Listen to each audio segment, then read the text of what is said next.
다 함께 묵상 기도하심으로 사순절 일천 가정예배 대행진 11번째 시간을 하나님께 올려드리겠습니다.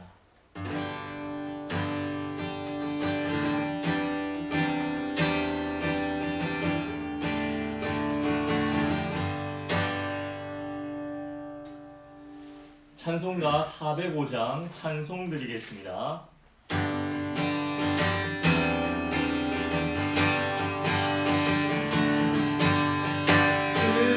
친절한 가래한 빛에 우리 마음이 변화하리니 항상 기쁘고 본인에게는 영원하신 가래한 빛에 주의 가래 이끄신 가래한 빛에 주의 가래 영원하신 가래한 빛에 날이 갈수록 주의 사랑이 그 광명하게 비치고 전성 가는 길 편히 가리니 영원하신 가래한 빛에 주의 가래 이끄신 가래한 빛에 주의 가래 영원하신 가래한 빛에 주의 보좌로 나아갈 때 기뻐 찬미 소리 외치고 겁과 두려움 없어지니 영원하신 가래한 빛에 주의 가래 이끄신 가래한 빛에 주의 가래 영원하신 가래한 빛에. 오늘은 인격 성장과 변화를 위한 기도를 드리겠습니다. 말씀을 풍성히 깨닫고 성령 안에서 기도하는 성도가 되게 하옵소서. 언제나 온건과 절제의 삶을 살아갈 수 있는 능력을 주셔서 규모 있는 삶을 살게 하옵소서.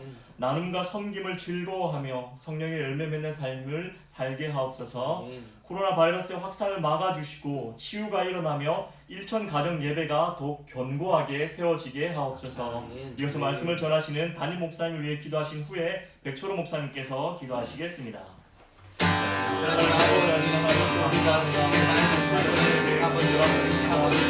기도합니다. 하나님, 우리를 날마다 아버지 정말 우리의 마음대로 사랑하고 기뻐하는 분들입니다. 그러나 아버지 정말 주님을 바라보며 아버지 하나님의 말씀을 쫓아 살기를 간절히 소망합니다. 하나님 우리의 삶 가운데 아버지 하나님의 말씀이 날마다 세워지게 하여 주시옵소서. 여기 아버지가 아버지 분들을 만나는 가정 예배를 주님 앞에 드리며 나아갑니다. 아버지 주님 앞에 드리며 아버지 기도하시는 예배를 가정에 세워내는 것입니다. 하나님 우리가 이성 가족 예배를 통해서 날마다 주님 앞에 예배를 세우는 것으로 주님을 양해하여 주옵시고 아버지 날마다 주어진 예배로 말미암아 아버지 성기가 아버지 공감을 없이 되신 우리의 심령을 하나님의 말씀을 적시며 아버지만 이것으로 말미암아 아버지 우리의 마음을 아버지 우리의 삶이 하나님께 힘을 더하시는 아버지 우리의 삶으로 변화되시는 것을 도와주시옵소서. 하나님 우리는 아버지와 주님을 바라시고 하나님 기도를 공부하는 시대 가운데 아버지 성령을 가운데 아버지 정말 구하기를 구하며 아버지만 그리스도 예수를 아버지 정말 우리가 붙들는 아버지만 믿음이 아버지만 우리 가운데 있게 하여 주시옵소서. 하나님 함께 해주시길 간절히 소망합니다. 주님 도와주시옵소서. 하나님 함께 해주시길 소망합니다.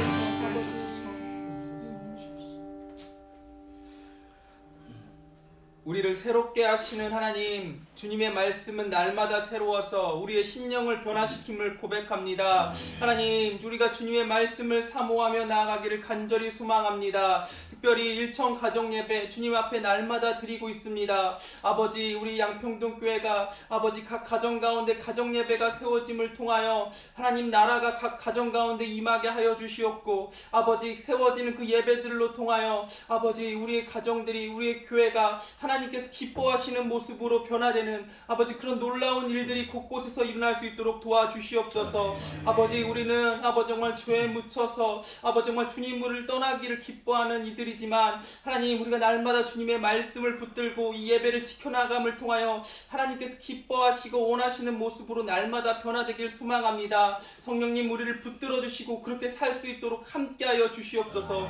코로나19로 힘들어하고 어려워하고 있는 많은 지체들이 있습니다. 아버지, 우리가 나만 생각하는 것이 아니라 아버지 우리의 이웃과 아버지 정말 지체들과 힘들어하는 이웃들에게 아버지 우리의 생각과 마음을 돌리어 그들을 사랑하고 품을 수 있는 여유를 허락하여 주시고, 아버지 예수님의 마음으로 그들에게 아버지 하나님의 사랑을 전할 수 있는 아버지 넉넉한 가슴을 품을 수 있도록 주님 도와주시옵소서. 예수님의 이름으로 기도합니다. 아멘.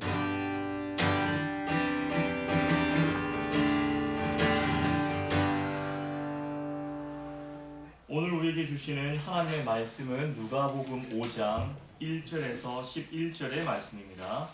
제가 가지고 있는 성경 신약성경 95쪽에 있습니다. 누가복음 5장 1절에서 11절의 말씀을 한 절씩 교독하시겠습니다.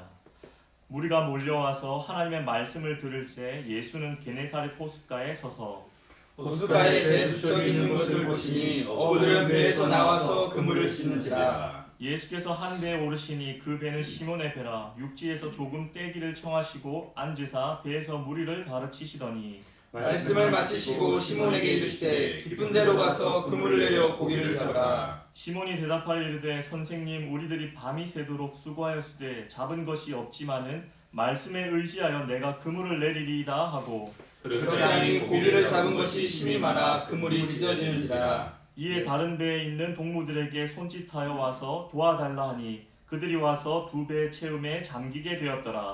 시몬 베드로가 이를 보고 예수의 무릎 안에 엎드려 이르되 주여, 나를 떠나소서, 나는 죄인이로소이다 하니, 이는 자기 및 자기와 함께 있는 모든 사람이 고기 잡힌 것으로 말미암아 놀라고, 세베대의 아들로서 시몬의 동업자인 야고보와 요한도 놀랐습니다. 예수께서 시몬에게 이르시되 무서워하지 말라, 이제부로는 내가 사람을 취하리라 하시니, 다 같이 읽겠습니다. 그들이 배들을 육지에 대고 모든 것을 버려두고 예수를 따르니라. 아멘. 이 시간 베드로를 부르심이라는 제목으로 담임 목사님께서 말씀 선포하시겠습니다.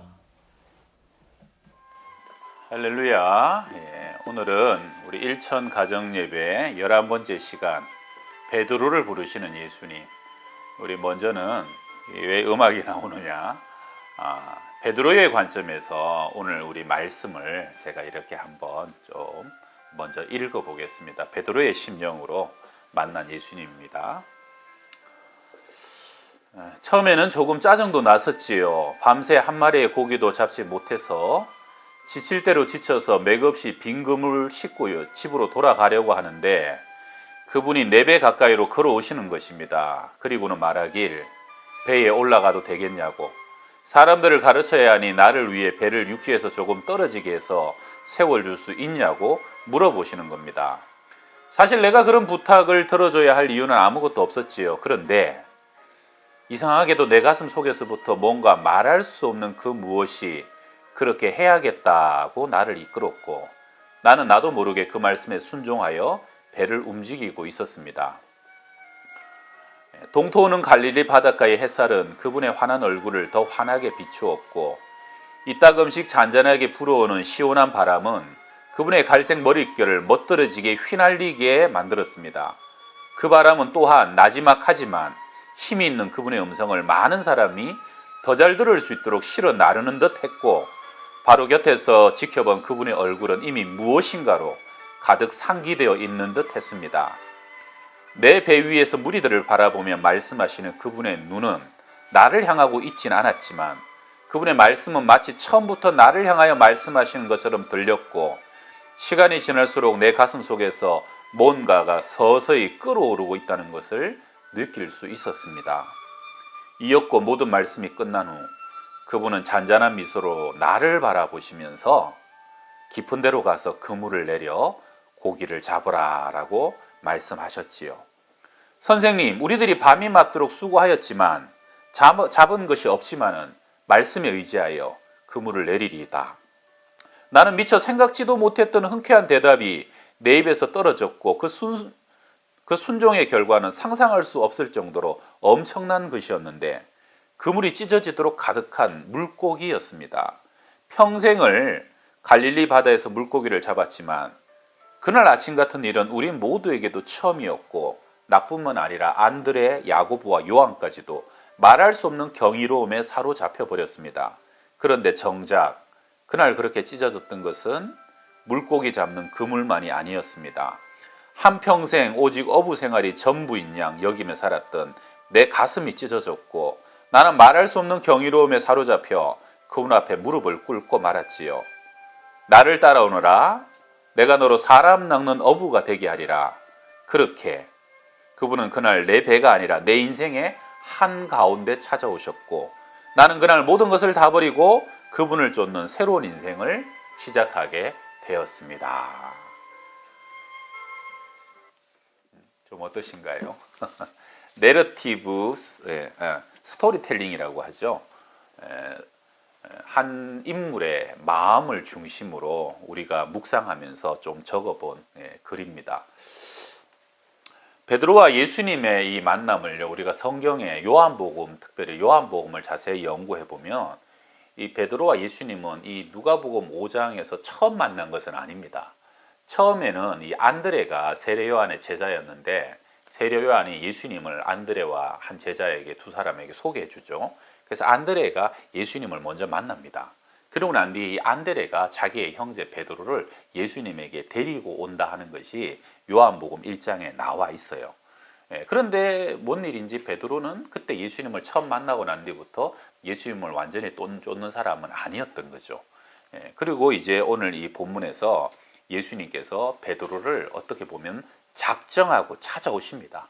그리고 이날 베드로는 완전히 꼬꾸라지면서 예수님을 따라가는 제자의 삶이 시작되는 것이죠. 여러분, 우리 인생은 그렇습니다. 결국은 주님이 우리 인생에 찾아오시는 것이고요.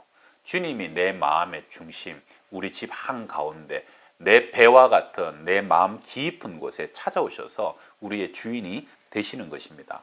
첫 번째 교훈은 항상 한계와 무능의 자리로 우리 주님은 찾아오신다 하는 겁니다. 어부들은 밤새 한 마리의 고기도 잡지 못했죠. 지칠 대로 지쳤고요. 이미 맥없이 그물을 싣고 있었어요.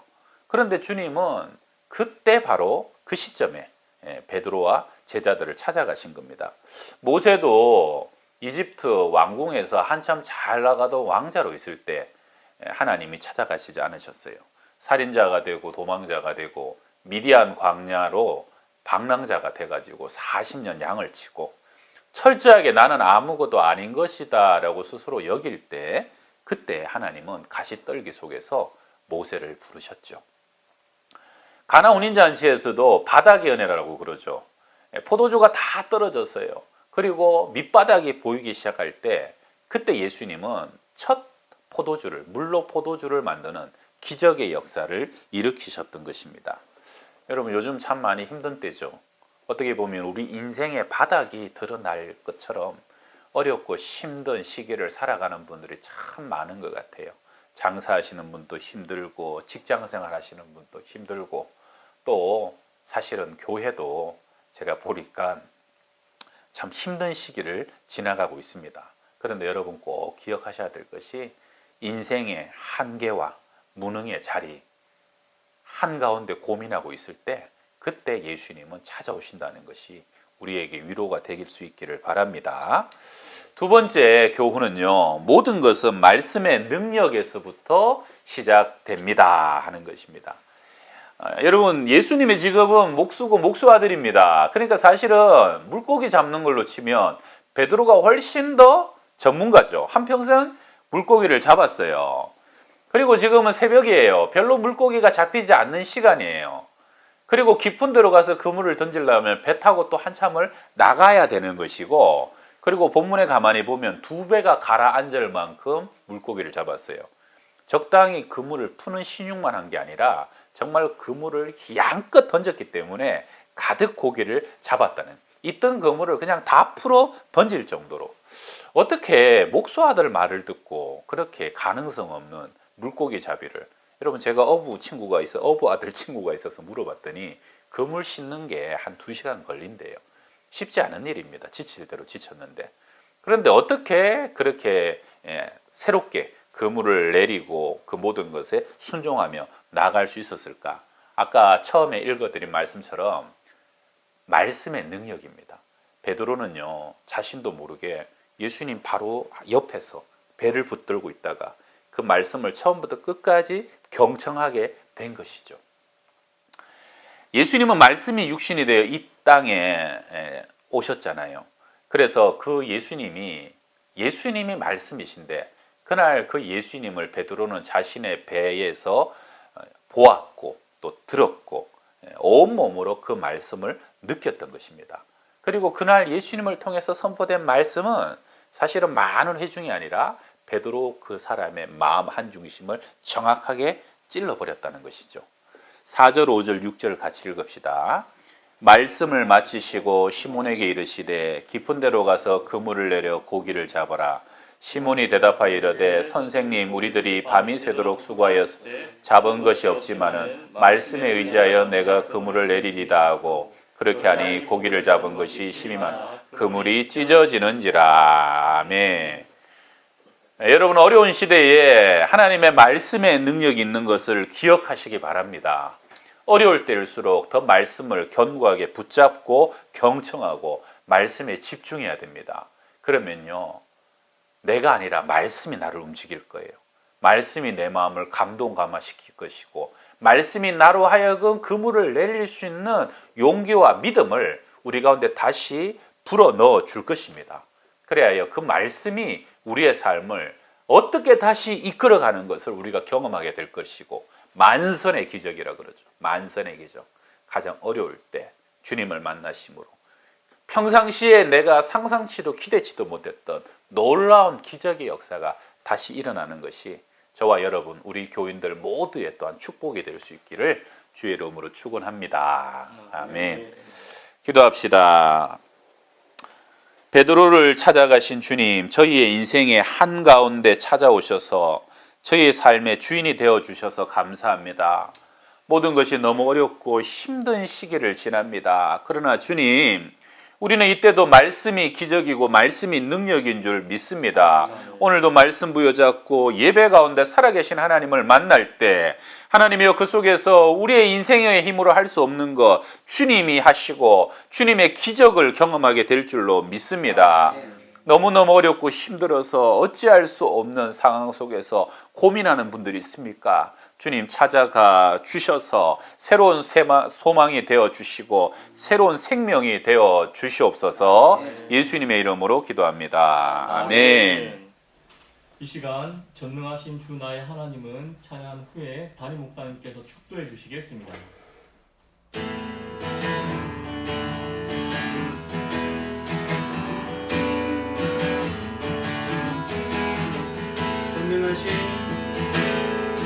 전능하신 나의 주 하나님을 끊지 못하신 전혀 없네. 우리의 모든 간구도 우리의 모든 생각도 우리의 모든 꿈과 모든 소망도 신실하신 나의 주 하나님을 우리의 모든 괴로움 바꿀 수 있네. 불가능한 일을 행하시고 죽은 자를 일으키시니 그를 이길 자 아무도 없네. 다시 한번 신실하신 나의 주 하나님을 우리의 모든 괴로움 바꿀 수 있네. 불가능한 일 행하시고 죽은 자를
지금은 우리 구주 예수 그리스도의 은혜와 하나님의 사랑과 성령의 교통하시고 충만케 하여 주심이 믿음으로 금을 던지며 가장 어려운 때 또한 하나님의 기적을 바라보며 예배하는 우리 주의 백성들 머리 위에와 가정들 위에 항상 함께 하시기를 축원하옵나이다.